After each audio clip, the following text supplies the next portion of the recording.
焦点带您转到了国际，每年5到9月是马来西亚的旱季，今年呢却异常出现了强烈的暴风雨，造成吉打州当地民宅严重受损。慈济志工接获消息后，立即前往看灾以及慰问。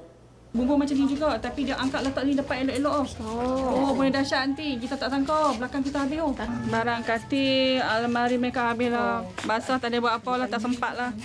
马来西亚吉打气候的状况原本应该要进入干燥以及少雨的状态，但因为气候的变迁，反而带来了暴风雨。慈济志工接获消息，立即前往看灾关怀。天气阴晴不定，不少受灾乡亲赶在风雨来临前把屋顶维修好。3个地方啊。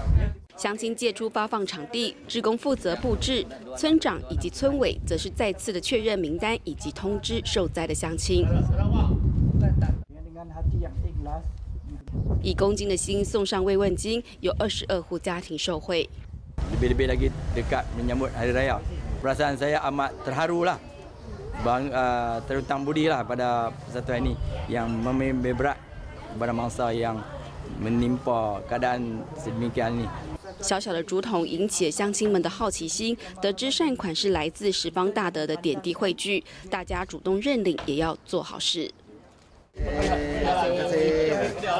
akan maklumkan pada penduduk kita cuba buat kalau macam tabung dan bagi tahu kita akan cuba kita akan sediakan satu apa store kecil untuk setiap kita semula. Sedikit-sedikit lama-lama dia akan jadi satu amalan yang mulia lah, yang baik untuk menyimpan daripada kecil. Sebab itu saya panggil budak-budak kecil pergi ambil. 为即将迎接开斋节的穆斯林同胞送上温暖，就是最好的祝福。大爱新闻由金贝、徐玉仁马来西亚报道。